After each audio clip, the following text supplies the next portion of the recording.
refusant d'abandonner ses protégés, Félicité Niyitegeka a choisi de mourir à leur côté. Elle a donné tout son sens au mot sacrifice. Mais qui est-elle? Félicité Niyitegeka est une grande Rwandaise aujourd'hui reconnue comme héroïne nationale pour avoir, au moment tragique du génocide perpétré contre les Tutsis au Rwanda en 1994, poussé sa compassion jusqu'au don de sa vie. Elle a refusé d'être séparée des plus petits du moment, les Tutsis pourchassés et exterminés par les extrémistes Hutus. Elle a tenté de sauver tous ceux qui sont venus se réfugier chez elle, et lorsqu'elle n'y a pas réussi, elle a décidé de les accompagner jusqu'au bout de leur voyage. Félicité Niyitegeka était une Hutu. Elle avait 60 ans environ lorsque le génocide éclata. Elle vivait à Gisenyi, ayant reçu de l'évêque de Nyundo la responsabilité du centre Saint-Pierre. C'est un centre d'accueil et de retraite appartenant au diocèse de Nyundo. Quelques employés y logeaient également. Des personnes nombreuses venaient s'y recueillir, faire une recollection ou une retraite, vivre des journées d'échange et de réflexion. On y organisait des sessions d'études, des séminaires, bref, des formations dans le cadre de la foi chrétienne. C'est ainsi qu'au début du mois d'avril 1994, presque toutes les auxiliaires de l'apostolat de ce diocèse étaient là pour participer à une session d'études de quelques jours. C'est en ce moment que fut déclenché le terrible génocide. À partir du 7 avril, il y eut des tueries partout. Alors Félicité se mit à accueillir beaucoup de réfugiés Tutsis. À partir du 11 avril, certaines parmi les personnes présentes qui n'avaient pas le risque d'être tuées sont retournées à leur domicile. D'autres ont préféré rester, se sentant mieux protégées avec les réfugiés qui ne cessaient d'augmenter. D'autres enfants n'avaient pas le risque d'être tués, mais ont choisi de rester pour aider Félicité dans l'accueil de tous ces réfugiés. Félicité réussit à protéger le centre des pires excès du génocide pendant quelque temps. Cependant, de plus en plus, elle se rendait compte qu'une attaque était imminente. Ainsi commença-t-elle à évacuer les réfugiés les plus vulnérables en les aidant à passer la frontière congolaise. Elle réussit à soudoyer les militaires tenant la barrière de Gisenyi et les convainc de laisser passer les gens qu'elle leur enverra. À 2 reprises, Félicité permet ainsi à une vingtaine de Tutsis de passer la frontière congolaise. Une survivante raconte: « Elle a ouvert un passage dans la clôture et nous y sommes passés. Après 20 minutes, nous étions déjà au Zaïre. Mais plus tard, les miliciens génocidaires découvrirent ces plans et décidèrent d'attaquer le centre Saint-Pierre pour tuer les Tutsis. » La sachant en danger, le 12 avril 1994, son frère, le lieutenant-colonel Alphonse Nzungize, lui envoya un véhicule et une escorte de soldats pour l'évacuer et l'emmener en lieu sûr. Mais Félicité refusa d'abandonner ceux qu'elle hébergeait. C'est ainsi qu'elle adressa une courte lettre à son frère en lui disant simplement qu'elle préférait mourir avec les personnes qui étaient venues chercher refuge chez elle. « Frère chéri, merci de vouloir me sauver. Mais au lieu de sauver ma vie en abandonnant les 43 personnes que j'ai prises en charge, je choisis de mourir avec elles. Prie pour nous que nous arrivions chez Dieu et dis au revoir à la vieille maman et aux frères et sœurs. Je prierai pour toi arriver chez Dieu. Merci beaucoup de penser à moi. Et si Dieu nous sauve comme nous l'espérons, nous nous reverrons demain. Ta sœur, Félicité. » Pendant les jours suivants, Elle continua de faciliter la fuite des Tutsis en les faisant traverser la frontière vers la République démocratique du Congo. Malheureusement, le 21 avril 1994, des miliciens Interahamwe attaquèrent le centre Saint-Pierre et entassèrent les Tutsis qui y restaient dans un minibus pour les acheminer au lieu surnommé Commune Rouge, où étaient prévues des fosses communes. À ce moment terrible, Félicité affermissait la foi de toutes les personnes qui étaient avec elle, ignoblement condamnées à mort, en leur disant que c'était le moment favorable pour témoigner de leur foi. Il faut rappeler que les Interahamwe eux-mêmes auraient voulu épargner Félicité, parce qu'elle était Hutu et plus encore, parce qu'elle avait un frère militaire haut gradé dans l'armée nationale. Au cours du chemin, Félicité continuait à défier sa propre mort, et l'un des miliciens lui lança ces paroles. « Et toi, tu n'as pas peur de mourir ? Tu vas en sentir la gravité. Tu seras tuée la dernière. » Malgré tout, jusqu'au bout, Félicité encourageait, consolait et accompagnait les victimes. Marie-Claire, qui a miraculeusement survécu, se souvient des mots très courageux de Félicité. Moi-même, je lui ai demandé de sortir en lui disant « Toi, on veut t'épargner. Pourquoi ne veux-tu pas sortir ?» lui ai-je demandé. Et elle de me répondre « Vous non plus, vous n'avez commis aucun péché. Je vous accompagne. » Une fois arrivés à la Commune Rouge, les Interahamwe se mirent à massacrer sauvagement les Tutsis. Après en avoir exécuté une trentaine, les miliciens tentèrent de dissuader Félicité pour qu'elle revienne à la raison.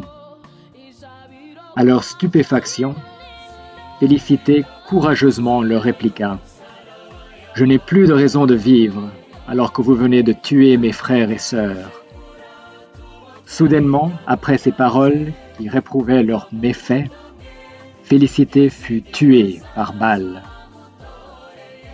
Son frère, ayant appris que sa sœur courait un danger mortel, se hâta de venir, mais il arriva trop tard. Sa sœur venait d'être massacrée. Il organisa des funérailles de fortune et sur la dépouille mortelle de sa sœur, il prononça ces paroles pleines d'espérance. « Tu as préféré mourir, maintenant intercède pour nous. » Nous tenons ce récit de Berthe Kayitesi, d'heureuse mémoire, alors âgée de 16 ans. Ayant vécu au centre Saint-Pierre pendant quelques années, elle se souvenait de Félicité comme d'une femme courageuse et miséricordieuse qui avait le don de déceler la grandeur et la dignité de chaque être humain. En gros, une femme profondément chrétienne. Un jour, Berthe a donné ce témoignage. Félicité Niyitegeka était une religieuse d'environ 60 ans. Je l'ai rencontrée à l'âge de 11 ans. Elle était d'une grande bonté, d'une grande disponibilité, d'une oreille attentive envers tous et surtout envers le pauvre et le marginal. Pour moi, son geste est un rempart, une lumière qui brille dans les ténèbres. Elle m'a donné un héritage que personne ne m'enlèvera, celui d'avoir rencontré l'extrême bonté lorsque je perdais les miens et quand ma vie ne tenait qu'à un fil. Et que nous dit Immaculée ? Je vous parle de Félicité car nous avons vécu ensemble et de plus elle a été ma formatrice. Après le déclenchement de la guerre, un peu avant le génocide, elle nous exhortait à faire nôtre la prière de saint François d'Assise. « Seigneur, fais de moi l'instrument de ta paix. » Félicité, par sa vie, a réussi à traduire cette belle prière par sa façon de vivre au quotidien. Souvent, elle nous posait cette question. La discorde et le manque d'unité entre les Rwandais ne sont-ils pas vraiment regrettables? Ce que j'ai appris d'elle, c'est son souci d'unité, surtout au cours des 2 semaines que nous avons passées ensemble dans les moments tragiques. Elle recherchait à tout prix la paix pour tous. Elle nous rappelait l'enseignement de Jésus sur la nécessité de l'unité, que tous soient un. Jean 17, 21. Si Dieu vous demandait de vous sacrifier pour qu'il y ait l'unité des Rwandais, qui d'entre vous est prête à le faire, si vraiment vous êtes les auxiliaires de l'apostolat? Qui se sent prête à se sacrifier pour que la paix règne au Rwanda? Quand elle nous a posé ce genre de questions, nous nous sommes regardés les unes les autres, mais personne ne s'est proposé. Quant à elle, elle a répondu « Moi, je suis prête ».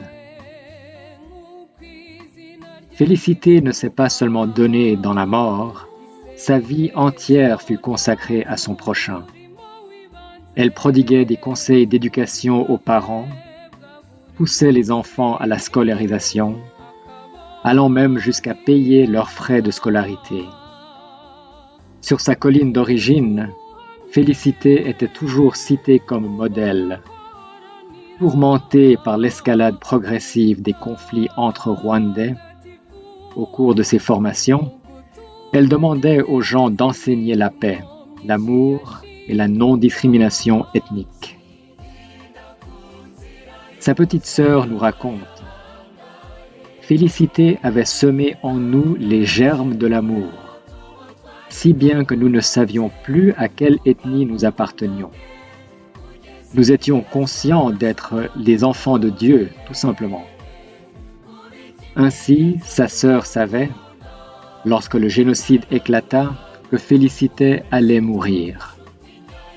Elle ne pouvait pas supporter de voir les autres mourir sous ses yeux. Son sacrifice est gravé dans le cœur de tous ceux qu'elle a aidés et sauvés. Les survivants de Nyundo la remercient pour son héroïsme et sa force de caractère. Tous souhaiteraient que Félicité Niyitegeka soit proclamée sainte. En 2001, le gouvernement l'a élevée au rang d'héroïne nationale. Puisse l'Église n'être pas en reste et la béatifier sans tarder en martyr de la charité. C'est à une multitude d'hommes et de femmes qu'elle apprendra l'art de dépasser la haine pour construire la paix. En refusant d'être séparée des Tutsis, Félicité a lancé un grand message d'unité au peuple rwandais. Créer une mentalité tournée vers la paix, capable de mettre en avant ce que nous avons en commun plutôt que ce qui nous divise. Son sacrifice nous fait entendre cet appel de notre humanité commune. Nous sommes fondamentalement semblables. C'est selon son exemple que nous pouvons sacrifier les mouvements de notre ego qui génèrent peur, rejet de l'autre, violence, désir de vengeance. Autant d'obstacles au vivre ensemble. Dans son sacrifice, Félicité a pris sur elle toutes les violences, toutes les souffrances, toutes les haines, toutes les divisions de l'humanité pour les convertir en amour. Ce qui s'oppose le plus à l'amour, toute la haine qui s'est déchaînée lors du génocide, Félicité l'a prise sur elle pour la convertir en amour.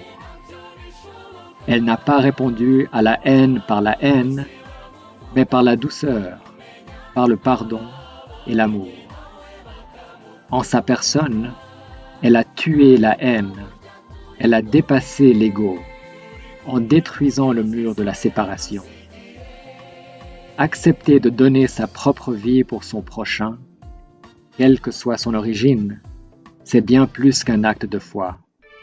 C'est un acte de pure humanité.